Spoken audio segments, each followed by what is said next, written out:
The Kidnapped Bride. A novel by Dr. A. Ahmed. This is an intriguing story that resonates with love, courage, resilience, and sacrifice. It is about an abducted Christian bride who was stolen by Muslim invaders from South Sudan and sold as a slave in Western Sudan. It has been written in English and translated into Arabic by the author Dr. Ahmed. Copyrights. All rights are reserved. No part of this book may be reproduced, stored in a retrieval system, or transmitted in any form or by any means without the prior written permission of the author, except by a reviewer, who may quote brief paragraphs for a review to be printed in a public newspaper, general magazine, school journal, or university article. This novel is a work of fiction, but the entire story is based on similar happenings which occurred in southern and western Sudan. All names, characters, places, and events are either the product of the author's imagination or used literary. Any resemblance to real people, living or dead, events or locales is merely coincidental. Chapter 12. The Rebel Fighter Olivia. Olivia is tall, smart, and exceptionally beautiful African girl. She is as beautiful as the Nile River. She is from the Azanda tribe. She was born, raised, and lived most of her 19 years in Juba City, the capital of South Sudan. For the past 2 years, she had been traveling between Sudan and Kenya. She worked as a nurse in the city of Kopita, and for a time, as a correspondent for Human Rights Watch in South Sudan. She had a Sudanese Arab boyfriend who served as a soldier in the government army. The fall of Kopita not only ended her job, but ended her love affair forever. Southern rebels killed her Arab lover during their attack on the city. Like the American groom Mawel, Olivia was forced against her will to join the rebel movement on that fateful day. She is sent into the jungle to train as a soldier, and her medical career, as a nurse, is used to care for wounded rebels. Olivia did not enjoy her new mission, and hoped that she could escape from the guerrilla war that the John Garang movement was waging against the Northern Army. She knew that she could not escape to a city still occupied by the government army, because if she were caught, she would be killed as a traitor or a spy for the rebel movement. If she is captured while trying to escape, the rebels will shoot and kill her as a traitorous southerner to her homeland, South Sudan. So, like Mawel, Olivia becomes stuck in the woods. During her training, Nurse Olivia notices that groom Mawel is somewhat different from the other rebels. He speaks politely, acts lovingly, and treats all his fellow soldiers with kindness. What attracted Olivia most to Mawel was his prominent level of education. Most of the rebels do not even know how to read and write, while he is a university graduate. He can speak good Arabic and also speaks English fluently. It is Olivia's heart's desire to learn to speak Arabic properly. She speaks a broken Arabic known as Arabi Juba. Before her lover, the handsome Arab soldier, was killed, he had promised to marry her and take her to his city of Gadaref in the eastern region of Sudan. He said that he would not force her to abandon her Christian religion or ask her to convert to his Islamic religion. For this reason, he began teaching her his Arabic language and northern culture. Olivia loved her boyfriend so much that she could not see him as an enemy. Although his death brought a sad end to their love affair, Olivia still wanted to go north and learn the language and culture of the Arabs. Mawel discovered that Olivia shared a similar problem with his. When he trusted her, he revealed to her his desire to escape the Southern Revolutionary movement and search for his missing bride, the Dinka girl, Ian Majok. Likewise, Olivia trusted Mawel and shared her tragedy and desire to escape with him. The two friends planned to escape during the rebel attack on the city of Torit. The attack is scheduled to occur at midnight. Half of the movement's forces were deployed on the outskirts of the city on the day of the attack. In comparison, Torit City has a stronger government base than Kopita City's base. Its fall would mean a great victory for the southern rebels and a crushing defeat for the Northern Army. This time, the movement's leaders changed their attack strategy. They decided to surround the city and force the Arab army to surrender. Therefore, the city became cordoned. The African commanders decided to send half of their forces at night to carry out the attack, and the other half would join them a few hours later. In this way, the leaders expected a crushing defeat for the government army. Regardless of the cost, the rebels decided to take the city that night. No rebel Southern soldier could retreat or escape. This order was issued under penalty of death. Female rebels were kept in the rear, and orders were given to shoot any male rebels who tried to flee the battle or retreat. The two friends, Olivia and Malwell, decided to implement an escape plan during the attack. The 0 hour arrived at midnight. The government army responded with heavy fire on the attacking rebels. There were casualties among the first half of the rebels who tried to enter the city. Some of the rebels were forced to retreat. Great confusion occurred when some of the rebels started shooting at their fellow soldiers. The first group of insurgents was crushed between the enemy and friendly fire. The commanders did not change their plan until sunrise and then ordered their soldiers to stop firing at their retreating fellow soldiers. By then, thousands of people had been killed. Most of the victims are unarmed civilians. At dawn, the government army fired smoke missiles into the air to prevent the rebels from seeing and identifying their targets. However, the battle continued until late in the evening the next day. The rebels were unable to control the city that day and were forced to withdraw under cover of night. Half of them were either killed or seriously injured. As the African rebels were withdrawing, Arab soldiers pursued them and killed many of them. During this confusion, the two friends Malwell and Olivia managed to escape from John Garron's movement. Chapter 13. Loyalty to the Oath of the Sacred Christian Marriage. The two friends, Malwell and Olivia, escaped when the northern government soldiers filled the air with thick white smoke to hide their base and soldiers from the southern rebels' artillery. They crept on their knees for a long time before they started running to escape. They then ran far into the forest before they felt safe and stopped resting. The first thing they need to do is to shed their identity as rebels in the guerrilla fighting movement. They took off their military uniforms. They left nothing on their bodies except their underwear. They looked like Tarzan and Tarzana in the jungle without the fur of the lion and lioness. It is common to see males and females walking naked in the jungle of South Sudan. Some girls cover only the lower parts of their bodies and leave their chests and breasts open in the air. There is nothing shameful, disgraceful, or immoral for a female to walk in this way in the forest. So Olivia is walking half naked with only a little red underwear while Malwell is completely naked with his genitals visible as a little Banjas boy with no clothes on. Olivia has the hottest, sexiest body Malwell has ever seen. She has big bare buttocks and extremely high breasts like spears. Her breasts are completely visible, and he even sees their black nipples. With those fully exposed big tits and a big ass, she could seduce the holiest saint on earth. There is no place on earth more dangerous than the jungle in South Sudan. Malwell and Olivia now face great danger.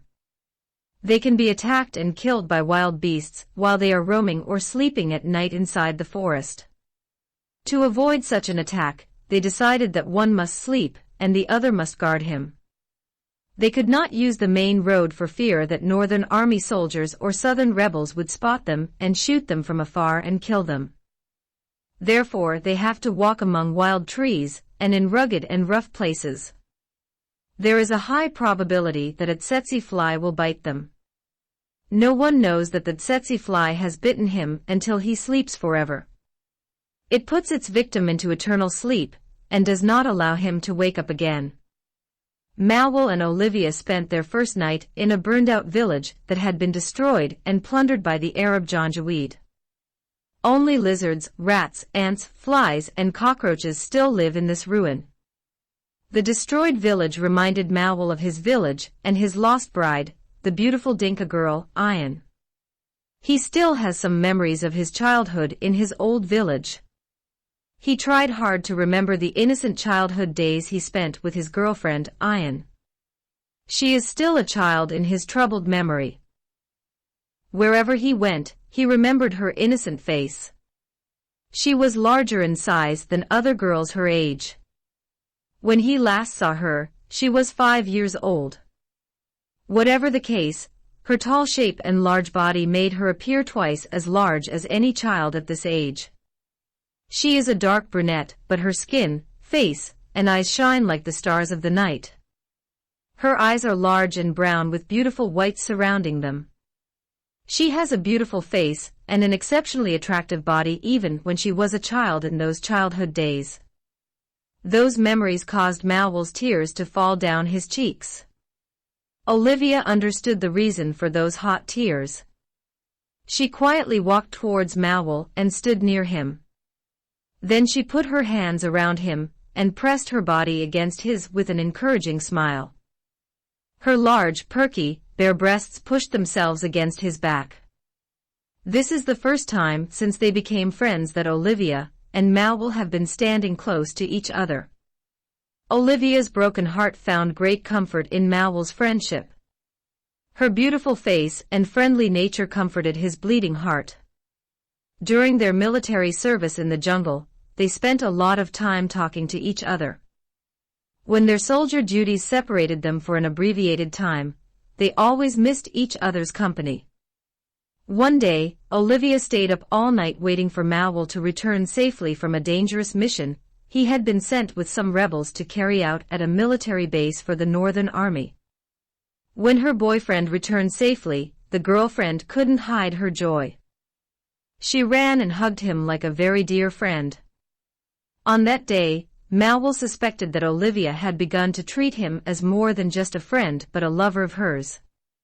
Since then, he has been waiting for a chance to talk to her about her feelings for him.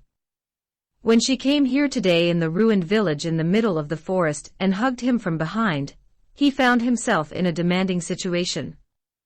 He is now in real trouble. He desired her sexually as she desired him, but his holy Christian marriage vow with his bride, Ayan, prevented him from moving forward. No matter what he thought of the marriage vow, he still couldn't resist or deny what Olivia wanted in such a lonely place in the woods. Therefore he separated his mind from his body and allowed her to embrace him for a long time, until she felt some sexual satisfaction from rubbing her half-naked body against his completely naked body until his penis was erect and about to insert it into her hairy pussy, but he resisted that and stood like a statue. Olivia had waited a long time and expected more, but the Christian groom, Mawel, had disappointed her. As if nothing had happened, she released his body and retreated into the shade of a distant tree. Olivia's body ignited a burning fire of lust in Mawel's heart, because she had an attractive body. He realized that she loved him even though she knew he was married to another girl. Someone in Mawel's shoes might not hesitate to enjoy Olivia's sexy body. However, the heartbroken groom denied himself the opportunity and decided to remain faithful to his marriage vow to his lost bride, Ayan. While Olivia was sitting alone under the tree, her fellow soldier gathered up some broken boxes and wood and began building a beautiful hut for her. Olivia knew that Mawel wanted to heal the wound in her heart from his rejection of her. She tried hard to ignore him and continued in her grouchy mood until he had set up a beautiful nest for her to spend the night in. When he finished his work, he approached her and knelt beside her. "Look how dear you are to me. I have never built such a beautiful hut for any girl but you, and if you want to know how much I love you, I will carry you in my arms and take you to your beautiful nest." Olivia's beautiful eyes responded with a few tears of sadness and drops of joy. Her lips parted and a sweet smile appeared. "Do you really love me, or do you just want to be nice?" Olivia asked. "I will not deny the fact that I fell in love with you. But my Christian marriage vows with Ayan will not allow me to offer you more than the words of my heart. Olivia becomes amazed at the devotion of the groom, Malwal, to his missing bride, Ian. She saw him as an angel sent by God from heaven to teach her marital fidelity in Christianity. Therefore, she couldn't resist the strong emotional force that compelled her to hug him again until their bodies were intertwined with each other. But they didn't go beyond being simply good friends who loved each other in a platonic, sex-free friendship. Chapter 14. The sexual complaint against the Imam of the Grand Mosque. In the meantime, before he impregnated his maid or his slave outside the sanctity of marriage, the virtuous Imam Abdul Razak enjoyed spiritual and worldly authority and an indisputably good moral reputation in the city of El-Fasher. His followers worshipped him as a righteous man of God and a living Muslim saint, and considered everything touched by his pure hands to become holy objects. Whenever their holy Imam finished the purification ritual during ablution, the worshippers would drink that dirty water as a blessing. Some of them loved to kiss his hands, others his feet, and others his sacred garments. Everyone believes that Maulana Abdul Razak inherited the blessing from his great-grandfather, Imam Muhammad Ahmed al-Mahdi, who expelled the British colonialists from Sudan. It is believed that this great-grandfather received a divine revelation from God to declare himself the awaited Mahdi of Allah, who prophesied by the Prophet Muhammad to pave the way for the second return of Christ.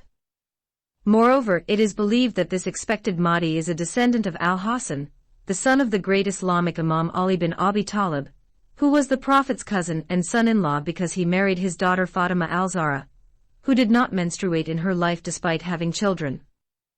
Although many families in Sudan trace their lineage back to the Prophet of Islam, Maulana's family has an indisputable claim that the awaited Mahdi Allah was born in that blessed lineage. Therefore, the greatest Imam of the largest mosque in the city of El-Fasher believes and publicly declares that he inherited the charisma of his great-grandfather, Muhammad Ahmed al-Mahdi. No matter how true or false this claim is, Maulana Abdul Razak is considered in the eyes of the people of Sudan to be a good hereditary saint. Accordingly, his family members considered themselves the only people suitable to rule the country religiously and politically as if they were the sons of kings. Therefore, in every election, the political party, the Ummah party of that blessed family, received the largest number of votes.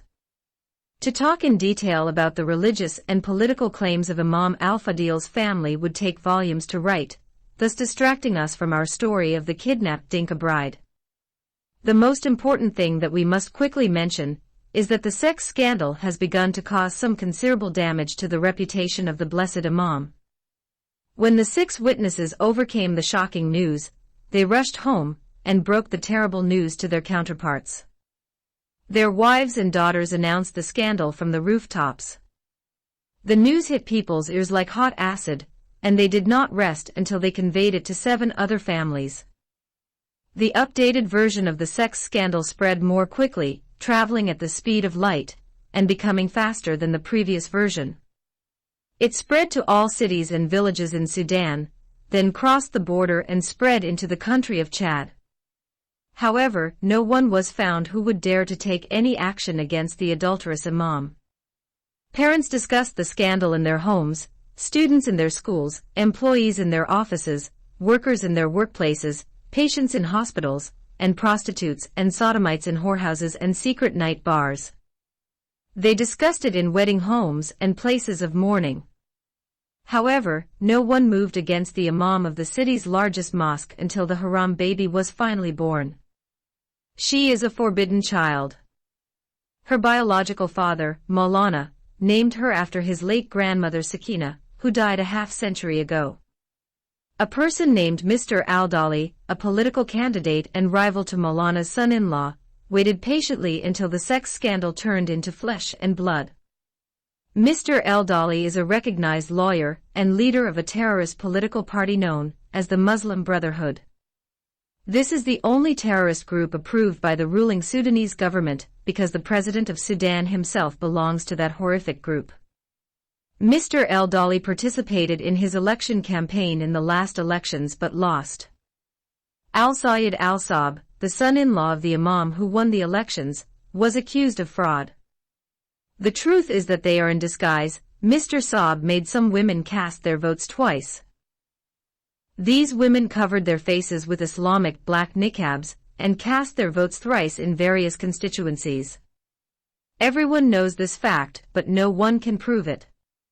The rival candidate, Mr. Eldali, objected to the election results and filed a complaint to the central government in the capital, and due to insufficient evidence, his claim was rejected. In this way, Mr. Al-Dali, a highly educated man, lost the elections, and Mr. Al-Saab, the illiterate, won in the last election competition. He has never gone to school in his life and therefore cannot read or write in any language. This ignorant and illiterate winner is none other than the difficult master, the son-in-law of the adulterous Imam. He was the one who dared to confront his father-in-law about the illegitimate child scandal. When the scandal broke, the loser in the elections, Mr. Al-Dali, was away in the capital city. The shocking news reached his ears a few days before the birth of the forbidden child. He immediately traveled from Khartoum to El Fasher and hid in his residence until the sexual scandal became a human being, a bint haram baby girl. To secure his revenge, Mr. Al-Dali hired some spies to monitor the adulterous Imam's house, so that the pregnant Dinka girl with her child in her womb would not be smuggled out and hidden somewhere. He also feared that the raped girl would be killed in an honor killing. He makes sure that when the law intervenes, the offender and his victim must be available for arrest. Being a recognized Sudanese lawyer, Mr. Al-Dali filed the lawsuit personally and referred it to the Sharia court in El Fasher. He preferred the Sharia court because if Imam Maulana is proven guilty, which is likely to happen, he will be stoned to death for committing adultery with a young woman who is not his wife. He is a fortified Muslim man because he is married and has other wives. The Quran orders a married adulterer and adulterous woman to be stoned to death in a public place, and many believers must witness their punishment. The truth is that Maulana's case is unique, as it is believed that he committed this evil while he was a sheikh, an old man, the imam of a mosque, and a married man with 4 wives hanging on his ropes. There is a verse in the Quran that says, "If an old man or aged woman commits adultery, stone them absolutely for what they have done." This verse was originally part of the Quran, but somehow it was deleted from the holy text of Islam. In a hadith narrated by Sahih al-Bukhari, the Prophet's beloved wife, Aisha, mentioned that the verse was on a sheet of paper under her bed, and one day a goat ate it. The Prophet Muhammad married his child bride, Aisha, at the age of 54. She was 6 years old, and he slept with her or began to rape her when she became 9 years old. No Muslim scholar, even today, can doubt the authenticity of that verse because it was mentioned in Sahih al-Bukhari, and al-Bukhari's collection of hadiths is considered by all Islamic scholars to be the most authentic book after God's book, the Holy Quran. Although this verse no longer exists today, its legal force still exists. Based on it, Muslims stone adulterers to this day. The Sudanese lawyer, Mr. Al-Dali, also included in his lawsuit a complaint against slavery. Therefore, the blessed Imam is accused of practicing slavery and adultery in this era, in which slavery has been abolished throughout the world. According to Sudan's civil law, no one has the right to enslave anyone. Mr. Al-Dali realizes that Islam did not prohibit slavery in the past or present, but on the contrary, it has legalized it until today. However, the lawyer Mr. Al-Dali thinks that Imam Abdul Razak will deceive himself if he tries to justify his adulterous act in court by referring to the Islamic legislation of slavery, considering the Dinka girl his slave and the right-hand possession, and therefore it is permissible for him to climb over her body and have intercourse with her without the bond of permissible Islamic marriage. As soon as the Sharia court received the legal complaint, it set a day for the session and invited the suspected Muslim man, who is the Imam of the largest mosque in Western Sudan. Chapter 15. The Second Invasion of the Muslim Mujahideen. Meanwhile, the friends Mawal and Olivia transform the forest into the Garden of Eden. Just as the first couple, Adam and Eve, could eat from every tree in the Garden of Paradise except the tree of the knowledge of good and evil, so beloved Olivia and her lover Mowell enjoyed every fruit of their friendship except the tasting of the apple tree. They expressed their love for each other in many ways except the forbidden way. They kissed, hugged, and fell asleep in the embrace of their naked bodies. For 6 months they walked from the southeast to the southwest of Sudan. They moved from Equatoria province to Bahr al-Ghazal state. They passed through many villages and towns. They avoided large cities where government forces were camped.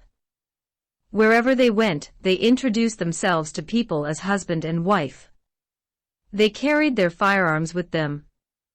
A year after that time, when he left the United States of America, the feet of the sad groom finally reached his old village, called Al-Tawila. He did not find any remaining huts or people living in that abandoned village. Even the crawling insectoid creatures seemed to have either perished with the villagers or migrated elsewhere. Mowell fell to his knees and wept bitterly for his family and childhood friends. He remembered his innocent days when he used to run like a young deer, chase rabbits, and catch birds. His memory takes him to his beloved friend and lost bride, Ayan. He misses her very much and longs to see her again. He does not know whether she is alive or dead. He answered this question by shedding hot tears. Olivia held him in her arms and let him scream from the terrible pain burning like hot acid inside his chest. No matter how much he cried that day, he could not relieve himself from the pain that filled his heart. His pain turned into anger, his anger into madness, and madness into revenge. Deep in his heart, Mowell swore a solemn oath that he would not rest until he avenged the innocent drops of blood that had flowed from his parents, brothers, sisters, relatives, friends, and his lost Dinka bride. Olivia felt the same feeling of anger and revenge when she saw the skeletons of the poor villagers and her boyfriend's tears. She pointed her gun at the sky and vowed revenge. Wherever you go, I will go with you, and whatever you decide to do, I will do too. From today onwards, your cause is my cause, and your fight is my fight. Mowell turned his angry face towards Olivia and spoke through closed teeth. I am going to Western Sudan to search for those who killed my people, and most likely stole our girls and livestock. I know how to get them. A thief will always remain a thief, and will return to steal again. Somehow the former rebel fighter Mowell knew that neither the northern government soldiers, nor the Muslim Mujahideen, nor even the southern rebels could destroy his village in such a horrific way. The few months he spent with the rebels and the fighting he had against the government army taught him what kind of evil these fighters did to their enemies. Only the Arab Muslim Janjaweed invaders kill children, and the elderly, and steal livestock and young women. Then they sold those girls into slavery in the north. The lovers Mowell and Olivia were unable to spend the night in the village due to their grief. They resumed their journey and headed towards the western region of Sudan called Darfur. 3 weeks later, they arrived at a village on the border between Bahr al-Ghazal province and the Darfur region. The residents of that village are southerners who always face attacks from Arab Janjaweed militiamen. Mowell and Olivia met the village chief and expressed their willingness to join his warriors in their fight against the Muslim invaders. They lied to the villagers and presented themselves as husband and wife. The Dinka chieftain became incredibly happy to have these brave, young, highly trained former rebel fighters in the warfare. He gave them food to eat and a small hut to live in. After they had eaten, Mowell and Olivia went to sleep. The lovers woke up early the next morning and left the village. From a small hill, they watched the village. They did this routine every day until one day a group of Janjaweed militias came to attack the village. Unfortunately, when the raid occurred, Mowell and Olivia were still asleep inside their hut. Never before had the Muslim invaders attacked a Dinka village at night. It seemed as if someone was spying on them and reporting Mowell and Olivia's activities. The first hut that was set on fire was the hut where the friends slept. Some Janjaweed surrounded the hut and waited for them to come out. The two friends must choose between being burned alive inside their hut or venturing out and being shot dead. They have little time to make the right decision. In a few minutes, the small hut turned into a burning furnace. Their military training as rebels helped them choose the least risk. Malwell asked Olivia to cover for him as he went out. It was a narrow escape for him. His escape attracted the attention of the Janjaweed. They focused their efforts on shooting him. Malwell made himself visible to them so that Olivia could escape as well. Her escape is less dangerous than her boyfriend's escape. She ran around the hut and into the bush. Several bullets were fired at her, but none of them hit her. As soon as she reached a safe place, she returned to enemy fire. At the same time, Malwell began shooting at the Janjaweed. Not since the Janjaweed leader, Haj Radwan, began raiding Dinka villages, has he faced such resistance as today.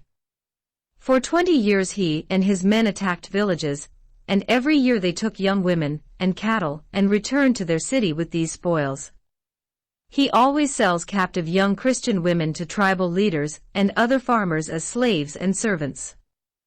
Although he became an extraordinarily rich man, the evil Islamic war habit of raiding and stealing remained in his blood. He enjoys it as a hunter enjoys his game.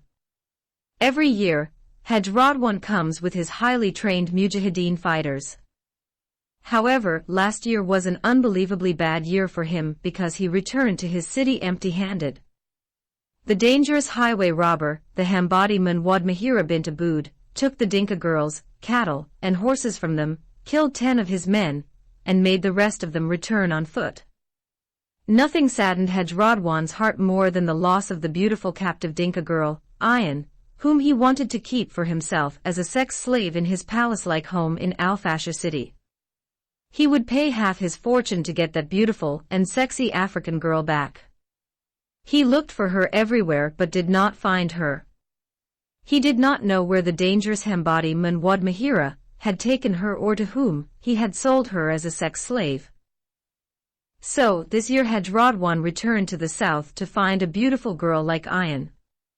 To achieve his goal, he hired a young Dinka boy to spy on villages for him.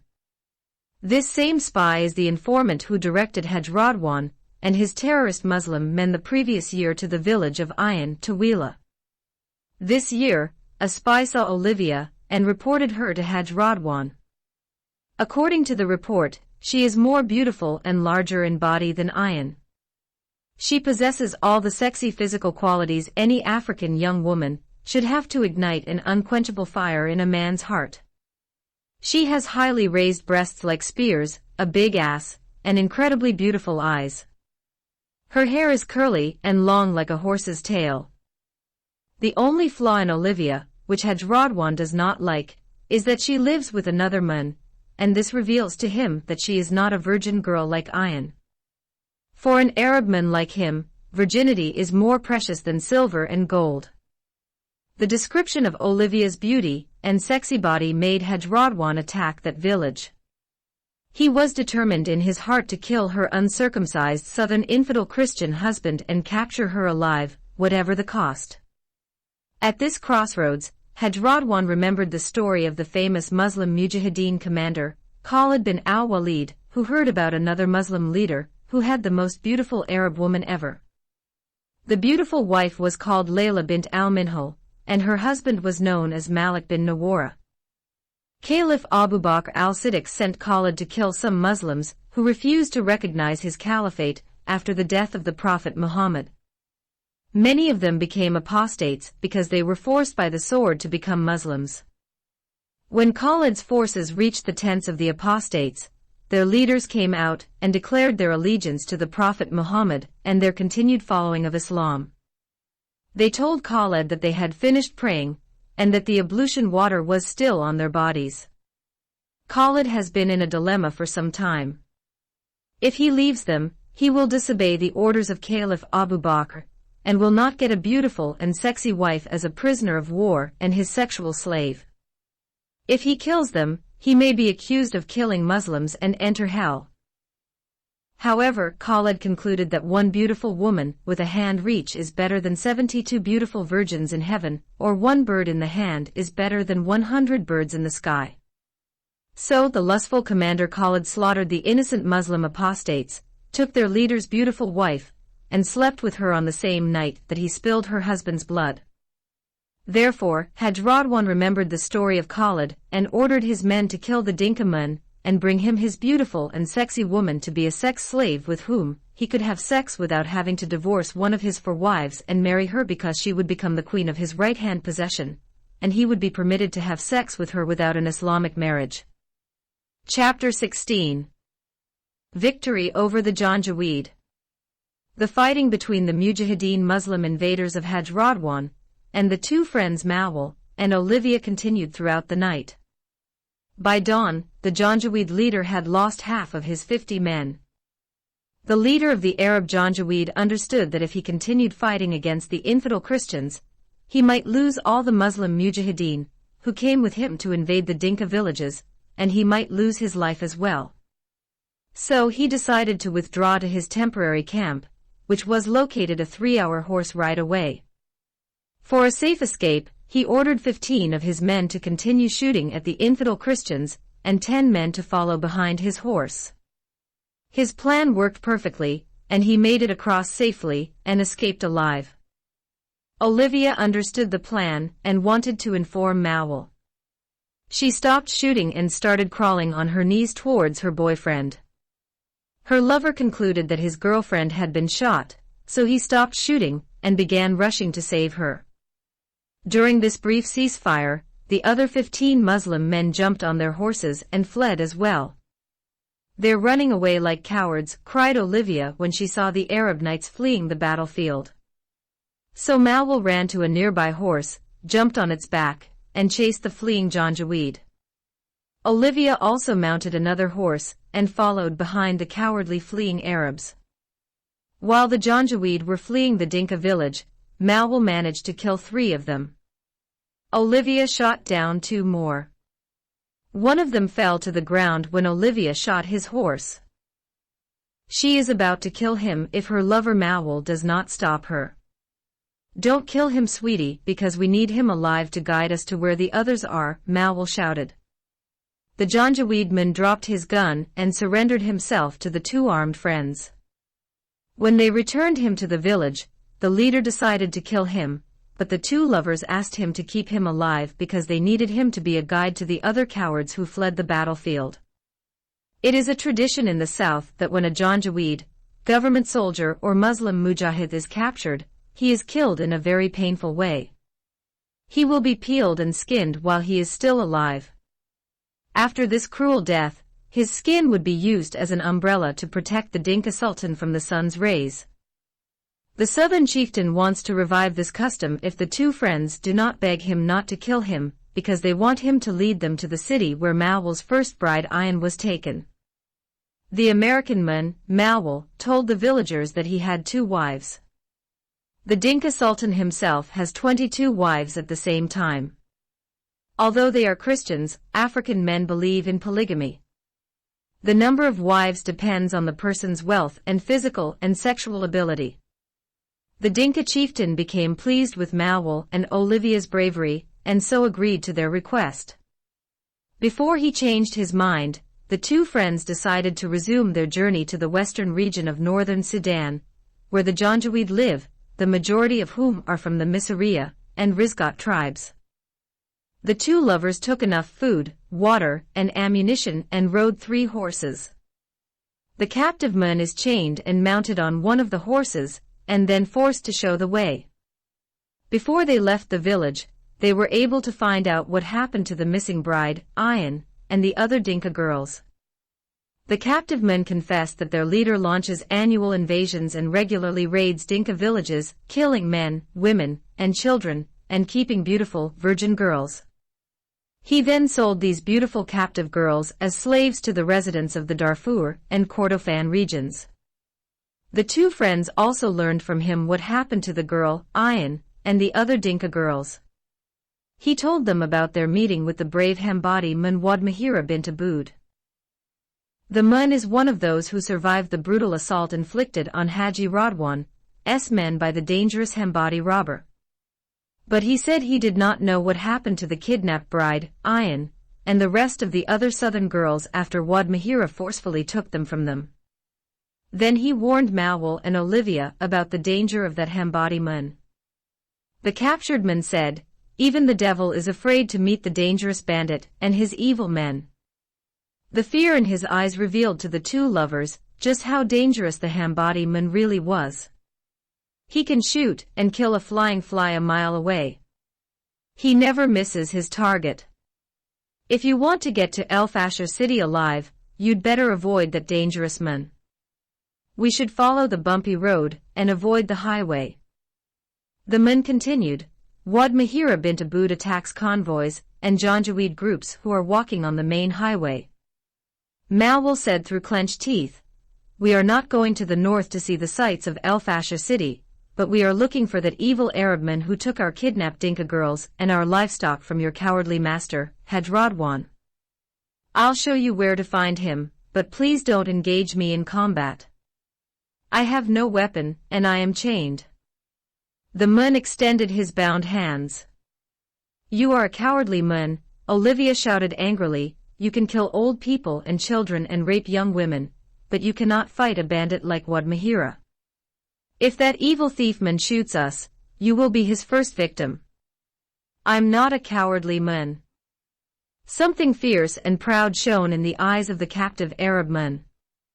"I am known among my Muslim people as Hassan al-Batal Wald al-Arab, the hero of the Arabs, but circumstances made me scolded by the Jamal, or the mother of a camel like you." Jamal is an insult to women and means a woman who has a pussy. Jamal means the camel that the Arab man rides in the desert, but here the word is used to refer to Olivia's private parts. In the Hadith, the Prophet Muhammad said, "A woman is like a donkey, a horse, and a camel because all of them are mounted." This means that God created them for men to ride on. They're supposed to be climbed on and fucked by their male counterparts. In street Arabic language, a woman's pussy is called Jamal. It is ironic that in English a woman's genital organs are called a pussy or a cat, and in Arabic, a woman's pussy is called a camel. These obscene and indecent words were said by the captive Arab Janjaweed men to the trigger-happy girl, Olivia, and so they prompted her to assault him and spit on his despicable face. She is about to kill him if her lover doesn't stop her. "Calm down, my dear," Mawal said, holding his angry girlfriend Olivia by the waist. "We need him alive to guide us to other Muslim invaders."